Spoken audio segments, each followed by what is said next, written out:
and who will now be promoted to governor. Not a bad career break for him. Yesterday, Trump tweeted that he was, quote, seriously considering Dr. Ben Carson as the head of HUD, Department of Housing and Urban Development. Today, Carson suggested Trump had made the offer, writing on Facebook that an announcement is forthcoming about my role in helping to make America great again. There has been no announcement yet. The Carson camp is now knocking down reports Carson has accepted the position. But if Trump were to tap Carson for HUD, it would be a pretty remarkable choice, and not just because Trump once compared Carson's, quote, pathological temperament to that of a child molester. I don't want a person that's got pathological disease. I don't want it. Now, I'm not saying he's got it. He said it. This isn't something that I'm saying, oh, he's a pathological liar or he's got I'm not saying it. He said he's got pathological disease. They all worked that out. But much like Nikki Haley, Carson, a retired neurosurgeon, has zero relevant experience to the job Trump is eyeing him for, a fact he was pressed on yesterday. What would steer you to take a job for which a lot of folks say, hey, you have these ample medical degrees and one of the nation's top neurosurgeons. What do you know about doing this? Well, I know that I grew up in the inner city and have spent a lot of time there and have dealt with a lot of patients from that area, and recognize that we cannot have a strong nation if we have weak inner cities. If having spent time in the, quote, inner cities, you're growing up there, qualifies Carson to run HUD, there are literally millions of people who are equally qualified for the job. And then there's this, crucially.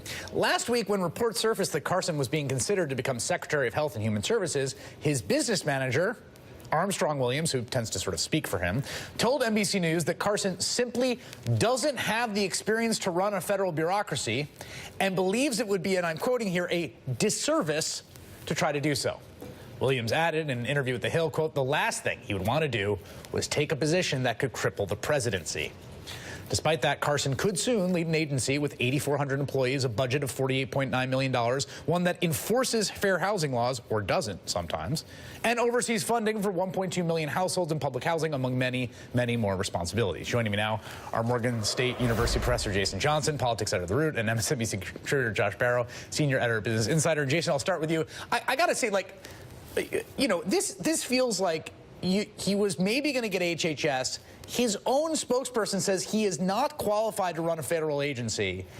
And now he's being floated for HUD, which just seems like a blatant humiliation of the department, frankly. You know, Chris, I have to go back to last fall when Ben Carson cared so much about his campaign that he took 2 weeks off to go on a book tour. This is not a man who's ever cared about being president. This is not a man who's ever cared about government. This is a man who earlier this campaign season said, well, I'm kind of endorsing Trump because he offered me the best deal. He is grotesquely unqualified for this position. It is an embarrassment he would possibly accept it. But I think even more problematic is this also speaks to the mind of Donald Trump. Well, let me just stick the black guy over in housing and urban development, regardless of what his actual skill set may happen to be. But I guess that's fitting for someone who picked a white supremacist to be a senior counsel.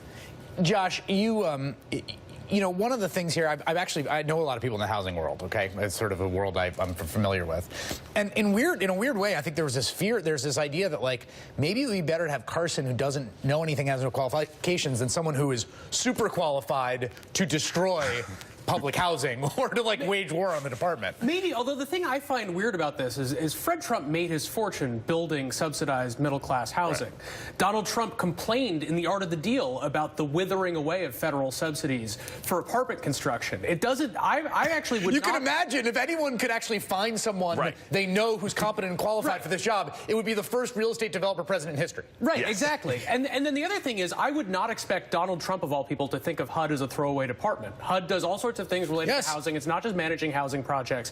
I would think that Donald Trump would think that this was an important position and one that he could give to one of his friends. Right, yes. It is an important position. It is, but I would also expect him to think that it is. There are other things that are important that I would say he wouldn't care about.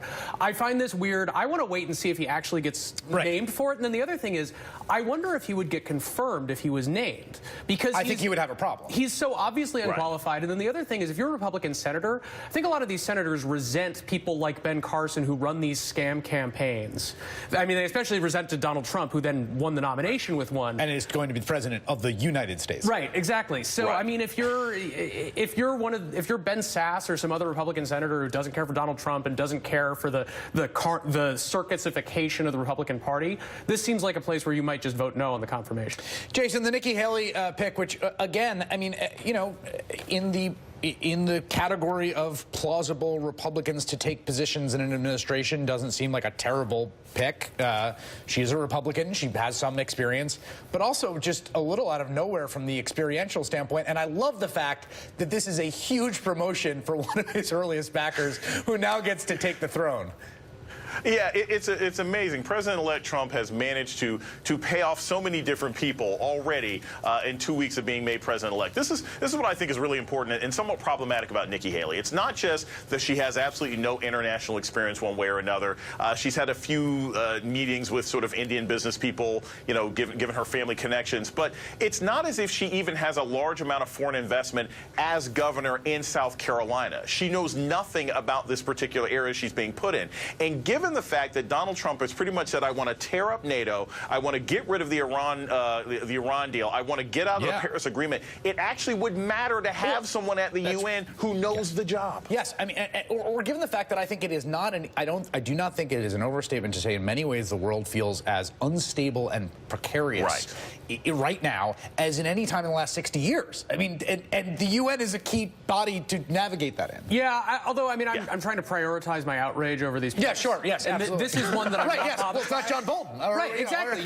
You could have someone who knew a lot about foreign policy who had really also bad ideas about it.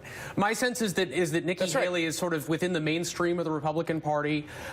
She seems to be a smart, talented person who, I mean, South Carolina has an especially nasty politics that she has navigated in, I would say, a diplomatic way that suggests to me that she might at least have a raw skill set that will help her at the UN, even if she doesn't have direct foreign relations experience. As for why she would want the job, I assume I mean, Nikki Haley probably wants to run for president. Right. She doesn't have any foreign policy experience. If she takes this job, she will have foreign policy experience. You know, you had, I want to, before we leave, I want you, there was someone that was floated for Treasury today that you were freaking out about. Yes. Someone who I was sort of vaguely familiar with. His name is John Allison. He was the former CEO of the regional bank BB&T. He also used to run the libertarian Cato Institute think tank.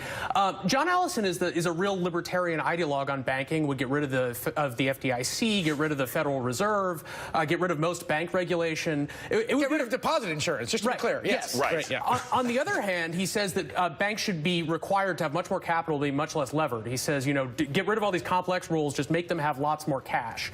And so I think it would be quite a bad pick. He seems like the sort of person who would have told the president in 2008, just let all the banks fail. Yeah. On the other hand, I think that Wall Street would not like his nomination. Right. So my hope is that there would be a coalition of Republicans and Democrats that would kill the nomination if he were put in. The term we had for that back in the era of the Depression was the liquidationists. Yes. Liquidated it all. Jason Johnson and Josh Barrow, thanks to you both. Thank you.